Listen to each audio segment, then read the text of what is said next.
Bismillahirrahmanirrahim. Assalamualaikum warahmatullahi wabarakatuh. Selamat pagi Bapak Ibu dosen penilai sertifikasi dosen. Perkenalkan, saya Heni Triastuti Hasana, salah satu dosen di program studi desain interior Fakultas Sosial Humaniora dan Seni Universitas Shahid Surakarta. Video ini dibuat sebagai syarat pengajuan sertifikasi dosen, yaitu pernyataan diri dosen dalam unjuk kerja Tridharma Perguruan Tinggi atau PDD UKT PT dalam bidang pengajaran. Dalam kesempatan ini, saya akan memaparkan mata kuliah perancangan, yaitu salah satu mata kuliah wajib tempuh khususnya untuk mahasiswa semester 6, yaitu mata kuliah Desain Office. Mata kuliah ini berjumlah 4 SKS, di mana terdiri dari 1 SKS yang sifatnya adalah observasi. Mahasiswa dituntut untuk kerja mandiri dalam mencari data di lapangan secara langsung untuk mengetahui data-data yang diperlukan dalam perancangan desain office. Kemudian 1 SKS materi perkuliahan yang kita lakukan tatap muka di kelas, dan 2 SKS adalah bentuknya demonstrasi atau studio, di mana dosen pengampu mendampingi secara maksimal.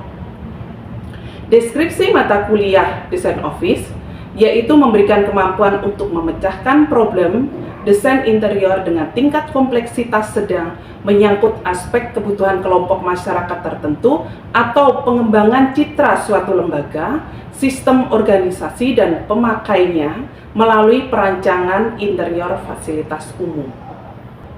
Dalam mata kuliah ini, CPL yang harus dimumpuni oleh mahasiswa adalah yang pertama, mahasiswa mampu memahami peranan desain pengorganisasian dalam lingkungan sebuah kantor. Yang kedua, mahasiswa memahami lingkup permasalahan desain interior ruang kerja atau kantor dan memahami proses yang terjadi di dalam sebuah perkantoran. Kemudian yang ketiga adalah mahasiswa mampu untuk menyusun atau menerjemahkan hasil studi ke dalam sebuah bentuk program. Yang keempat, mahasiswa memahami proses implementasi konsep dalam pembuatan layout interior. Yang kelima, mahasiswa memahami proses implementasi konsep penggunaan warna, material, dan sistem furniture serta pengkondisian ruang. Yang terakhir, dari implementasi konsep yang sudah mereka buat, diaplikasikan ke dalam satu portofolio. Strategi perkuliahan yang kami lakukan, yang pertama adalah ceramah yang dilakukan baik online maupun offline di dalam kelas. Kemudian diskusi, dilanjutkan dengan tanya jawab, kemudian konsultasi, dan observasi langsung di lapangan. Tugas-tugas yang diberikan berupa portofolio, di mana portofolio ini adalah hasil dari presentasi karya. Di akhir semester akan dipresentasikan oleh setiap individu mahasiswa. Tugas portofolio terdiri dari konsep perancangan, gambar kerja, animasi, dan 1 buah produk yang bisa diwujudkan dalam 1:1. Kriteria penilaian yang pertama adalah tugas mandiri sebanyak 20%, di mana hasil observasi mereka di lapangan, hasil analisis kemudian disimpulkan menjadi salah satu konsep, menjadi sebuah konsep. Nah, kemudian tugas struktur, di mana mereka setiap minggunya, di pertemuan setiap minggunya, mereka mendemonstrasikan karya mereka di studio ruang kelas.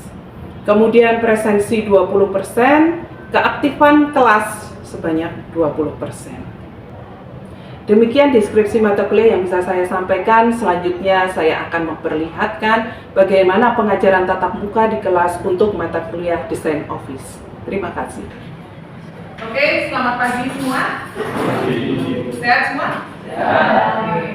Yang tadi malam nggak tidur siapa? Saya. Jangan bangga kalau nggak tidur.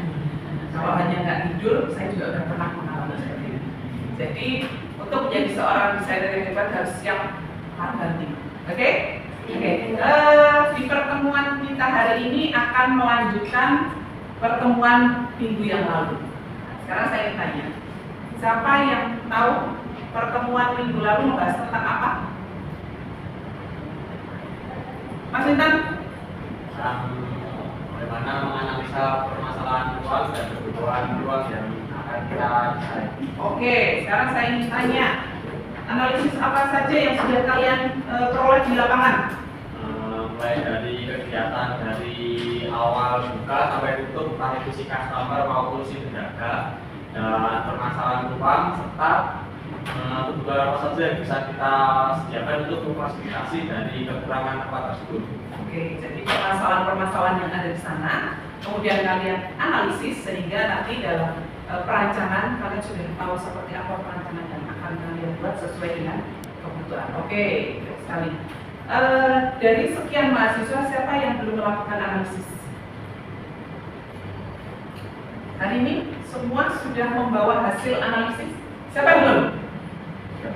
Sudah ya? Oke. Ada kendala tidak ketika kalian melakukan pencarian data, kemudian menganalisis data sehingga muncul satu kesimpulan yang bisa menjadikan acuan kalian untuk sebuah perancangan kantor nantinya? Mbak Vika, ada kendala di lapangan Mbak Vika? Kendalanya cuma itu sih Bu. Kemarin waktu di lapangan itu ternyata kantornya itu berantakan banget gitu dan kayak tidak tertata gitu. Jadi permasalahannya itu menata ulang semua begitu agar sirkulasi pergerakan semuanya itu lancar. Kalau kendala dalam pencarian data, Mas Didi, ada kendala tidak dalam pencarian data ketika mengawali observasi, kemudian untuk mendalami data-data melalui wawancara, bertemu dengan pengguna, bahkan untuk mengetahui dimensi dalam ruang tersebut. Ada kendala tidak? Kalau untuk kendala itu mungkin di wawancara yang ruangan kepala desainnya itu punya saya, jadi saya nggak ketemu sama kepala desainnya tapi ketemu sama yang lainnya, jadi nggak bisa mencari data dan penggunanya juga dan saya tanya juga cuma ya itu saja sih dengan kepala desainnya. Oke, tidak bisa wawancara langsung dengan kepala desa. Kemarin sudah saya sampaikan bahwa untuk pencarian data itu kan kalian tidak bisa dilakukan dalam waktu singkat, gitu. Tidak hanya 1-2 hari. Gitu. Bahkan ketika kalian sudah menganalisis terkait kegiatan dimensi ruang, kemudian kalian membutuhkan informasi-informasi yang lain, itu kan kalian juga harus terus-menerus mencari data secara maksimal. Gitu. Paham? Oke.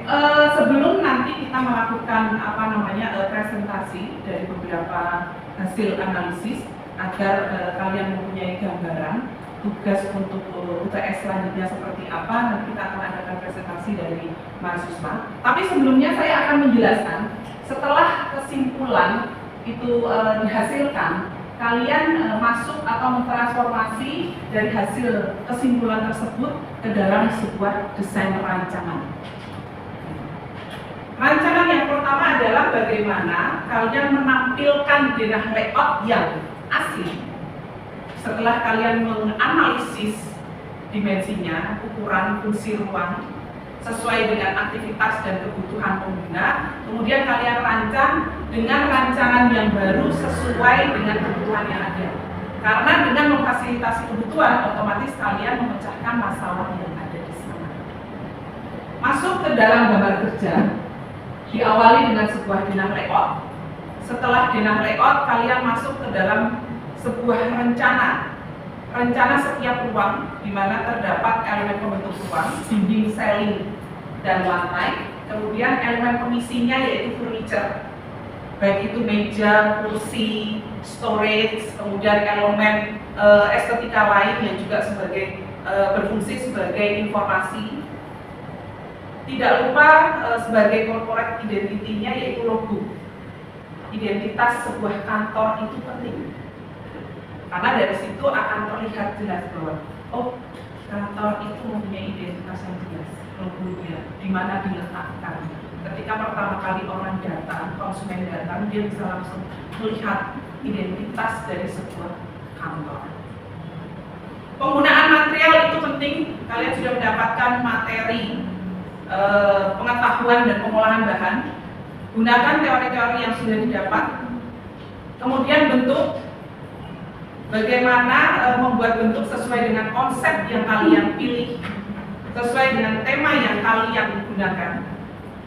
Kemudian penggunaan warna, penggunaan material, bagaimana kalian merancang pengkondisian ruang secara maksimal, sehingga nanti muncullah sebuah gambar kerja yang nanti akan kalian bentuk dalam satu portfolio. Di situ nanti ada dena, apa, potongan, kemudian rencana selling, rencana floor, kemudian bentuk furniture secara detail, kemudian keterangan-keterangan yang diperlukan, material, dimensi dan sebagainya. Tolong jangan diabaikan. Di akhir gambar jangan lupa kalian setelah merender kemudian dibuat animasi. Untuk pembuatan animasi saya harapkan suasana ruang itu bisa terlihat. Jadi kalau di sana itu memang difungsikan untuk kantor, suasana kantor itu seperti apa sih? Ada alat tulis atau ATK, kemudian ada laptop atau komputer, kemudian ada orang berkegiatan di situ, sehingga suasananya bisa terlihat. Ketika orang melihat animasi kalian itu terlihat bahwa oh ya, kondisi kantor di sana seperti ini. Gambarannya sama ketika kalian mencari data. Kalau kalian mencari data di jam kerja itu kan terlihat gambarannya kan. Nah, seperti apa sih? Jadi disesuaikan saja dengan kondisi. Sampai di sini ada pertanyaan? Mas Fajri, ada yang ingin ditanyakan terkait penjelasan ini? Kalau tadi dikatakan kalian sudah mulai tidak tidur, untuk rancangan ini nanti jangan kaget, akan semakin sering tidak tidur. Kita tidak menakut-nakuti, tapi harus seperti itu. Sudah siap ya, karena kalau sudah masuk program studi desain interior sudah siap untuk ekspor diri sendiri agar karya kalian menjadi. Mas Fajri, ada yang ditanyakan? Itu untuk menganalisis ruangnya itu kita apakah harus kantornya itu kantor pemerintahan atau bisa bebas? Bebas, seperti yang minggu lalu saya sampaikan. Jadi kantor itu bisa dari yayasan, dari pemerintah, BUMN, bahkan milik pribadi. Yayasan pribadi, silakan, bebas. Dari hasil analisis kalian kemarin ada beberapa alternatif, tolong pilih salah satu yang mana yang menjadi objek yang kalian pilih. Ada pertanyaan lagi? Setelah ini nanti saya minta 2 orang untuk mempresentasikan hasil analisis data dan data-data apa saja yang sudah diperoleh di lapangan, sehingga nanti menjadi gambaran buat teman-teman yang lain. Siapa yang mau maju ke depan? Ya. Oke, Mas Bayi Haki, siapkan dulu Mas untuk presentasinya.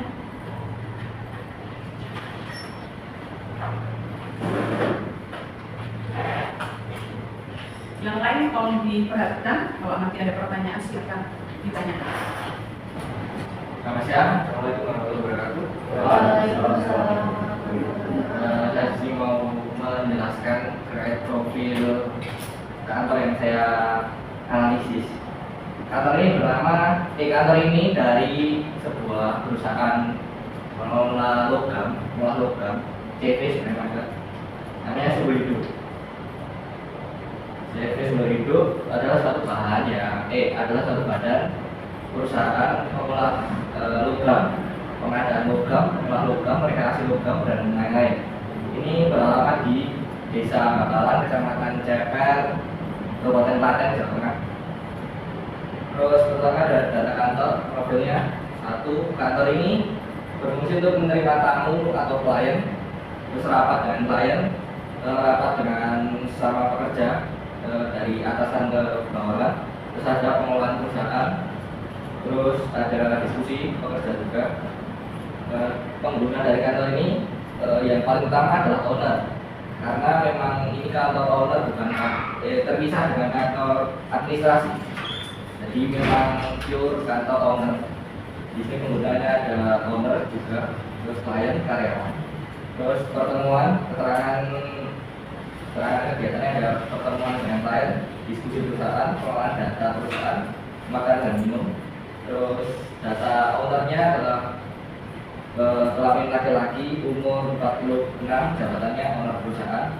Sama kadang data klien umur 30 sampai 60 tahun, kelamin laki-lakinya 90%, jadi jarang ada perempuan yang datang di kantor. Ini tampak kantor sebelum saya desain benar.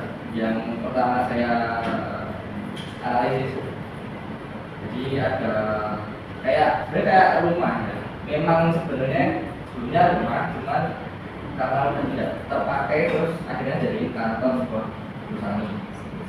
Ini denahnya agak kelihatan. Jadi di sini tuh ada ruang tamu buat menerima klien atau ngobrol sama karyawannya. Ini ada kayak meja, terus ini kursi, terus ini ada rak buku, rak berkas. Nah di sini buat bosnya, ownernya di sini. Nanti kalau ketemu sama kliennya di sini atau sama karyawannya, di sini ada kursi tunggu buat kalau masih ada meeting, terus ada yang mau ketemu jangan di sini.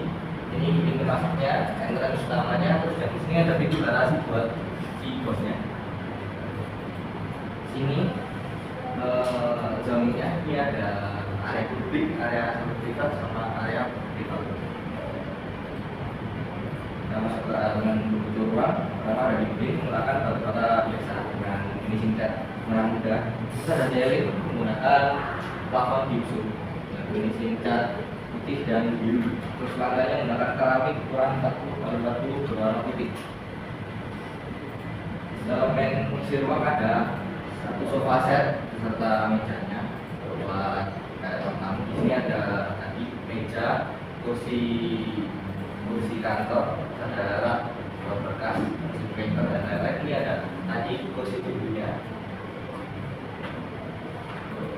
Dalam pengelolaan ini nggak pakai air conditioner, tapi pakai ventilasi alami, ventilasi kecil satu. Terus dalam pencahayaannya ada lampu biasa, lampu LED.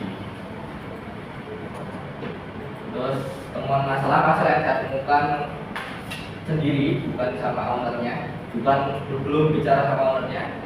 Satu, ada kurangnya pencahayaan, nggak pasti, karena lampunya kurang nyata.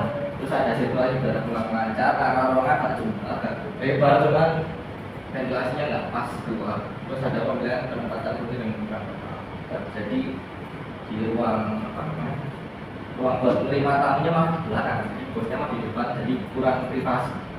Sama ini ruang yang tidak jelas. Terus ini yang saya temukan setelah ngobrol dengan standar. Yang pertama peraturan itu yang berempat, jadi ruang yang tidak jelas, ternyata memang dia menyadari. Terus pandangan tempat duduk orang yang kurang optimal karena L gitu, jadi dia panjangnya ke sana sama ke sana, kurang tepat, kurang optimal. Terus konsep ruangan yang tidak cocok memang karena buat perusahaan profesional menggunakan ruangan yang seperti itu saya rasa kurang menarik. Sehingga kurangnya pencahayaan tadi sama kurangnya privasi. Mungkin itu saja yang saya dapatkan analisa tempat. Ada yang ingin ditanyakan? Silakan. Dari analisis Mas Aki, apakah layout tata ruang area tersebut sudah efisien atau belum? Sangat belum. Kita mundur lagi ke tadi dia. Sangat belum karena ini dari rumah tinggal belum dirubah sama sekali, cuma ditambahin kursi sama meja aja. Jadi memang sangat belum layak untuk jadi kantor. Maka sedang masa dari sangat belum. Seperti itu. Yang lain ada yang ingin ditanyakan? Oke, saya tanya sedikit Mas Bayhaqi. Di situ tadi jumlah pengguna ruang ini berapa? Satu orang saja. Apakah tidak ada karyawan atau cleaning service? Kalau saya bicara memang dia sendiri, dia mengurus ruangannya. Cuma kalau ada tamu baru klien gitu ya. Oke. Untuk sistem administrasinya seperti apa? Kalau sistem administrasi dari perusahaannya saya kurang tahu karena memang saya tidak ngobrol apa apa dengan saya. Tapi yang saya dapatkan kantor buat administrasinya beda. Jadi yang buat si ownernya cuma kayak bos-bos pada umumnya gitu. Jadi nggak ya kerja terus gitu. Jadi ada kantor lain buat administrasi. Oke, paling tidak nanti hasil pencarian datamu disampaikan di awal, Pak. Jadi kalau memang itu adalah kantor yang digunakan hanya untuk owner, sementara memang untuk kegiatan yang lain itu berada di kantor yang lain. Jadi di sini nanti akan melihat bahwa oh berarti penggunanya hanya satu, tapi kita perlu perhatikan juga walaupun hanya satu orang. Kantor ini kan baru, tidak mungkin kan bosnya kemudian membersihkan sendiri, kemudian membuka tutup kantor ini sendiri kan tidak mungkin. Paling tidak kan ada karyawan walaupun hanya sebatas cleaning service, atau mungkin ketika administratifnya itu datang, karyawan-karyawan yang dari kantor satunya datang, itu juga akan melakukan kegiatan di sini ya, seperti itu, walaupun hanya ngobrol atau melaporkan. Kalau memang sistem administrasinya itu baik online, itu berarti nanti juga akan menjadi satu kebutuhan bagaimana agar mereka bisa berkomunikasi secara lancar, gitu, agar administrasi itu bisa berjalan lancar. Nah, data yang masih kurang silakan bisa ditambahkan karena dalam pencarian data itu kita tidak bisa berhenti hanya 1-2 kali saja. Gitu. Ketika kamu analisis ternyata masih ada kekurangan, bisa berkunjung, bisa wawancara lagi secara luas sehingga data itu bisa diperoleh secara maksimal. Paham ya? Ada pertanyaan lain lagi untuk teman kita yang sudah berani menyampaikan presentasinya? Oke, kalau tidak ada kita beri tepuk tangan untuk Mas Bayaki. Yang lain kalau disiapkan. Jadi minggu depan kita akan melanjutkan presentasi mahasiswa yang lain terkait hasil analisis, sehingga nanti permasalahan-permasalahan atau kendala yang terjadi di lapangan bisa kita selesaikan bersama. Sebelum nanti kalian akan mentransformasi dari kesimpulan permasalahan yang kalian dapat di lapangan menjadi sebuah desain rancangan. Sampai di sini ada pertanyaan? Sebelum nanti kalian masuk dalam perancangan, saya nanti akan menampilkan, setelah ini nanti akan saya tampilkan video hasil rancangan saya berupa desain office perkantoran BKN SDM di Musi, Sumatera. Jadi nanti ini bisa menjadi referensi kalian. Itu dia. Untuk pertemuan hari ini, sebelum saya akhiri, ada pertanyaan? Ya. Oh iya, Mas Bayaki, silakan. Bu ini berapa lama buat menyelesaikan proyek itu? Oke, proyek ini saya selesaikan itu dari awal pencarian data sampai wawancara mendalam. Memang karena letaknya jauh di luar kota, saya secara intens itu hanya melalui online ya. Jadi via WA, kemudian telepon, bahkan saya mendapatkan dokumentasi secara lengkap itu kurang lebih 3 bulan dari pencarian data. Lebih pendek loh, berarti setengah semester. Kalian dalam satu karya ini nanti 6 bulan. Diawali kemarin perkuliahan pertama sampai nanti kita di UAS itu kan 6 bulan, 1 semester. Saya harapkan hasilnya akan lebih maksimal. Seperti itu ya seharusnya. Ada pertanyaan lagi? Ya, silakan Mas. Oh, berarti dalam 3 bulan itu cuma buat mengumpulkan data atau sudah mulai perancangan? Sudah mulai perancangan. Jadi memang kantor ini kami tidak merubah fasadnya, tapi menutupi fasadnya. Tapi yang lebih fokus adalah merancang interiornya. Karena memang kondisinya sangat sudah tidak layak sebagai kantor, bisa dikatakan seperti itu. Jadi dalam pencarian data itu kami sambil membuat denah, karena denah kan tidak berubah. Denah tidak berubah, kemudian fasadnya itu hanya kami tutupi, di mana bentuk atap bangunannya masih sama. Yang kami rubah adalah di situ pintu, jendela, kemudian interiornya dan elemen interior. Jadi data itu terus berjalan sambil melakukan perancangan. Jelas ya? Kalian bisa melakukan itu. Jadi setelah data diperoleh, dianalisis, kemudian nanti kekurangan-kekurangan data itu bisa sambil jalan, sambil kalian mulai masuk ke perancangan. Ada lagi yang ingin ditanyakan? tidak ada, saya akhiri pertemuan kita hari ini. Tetap semangat. Silahkan yang sudah memperoleh kesimpulan hasil analisis masuk ke dalam perancangan, sehingga setiap minggunya kalian sudah membawa progres untuk bisa dikonsultasikan. Kalau tidak ada pertanyaan lagi, saya akhiri. Terima kasih, tetap semangat. Selamat siang.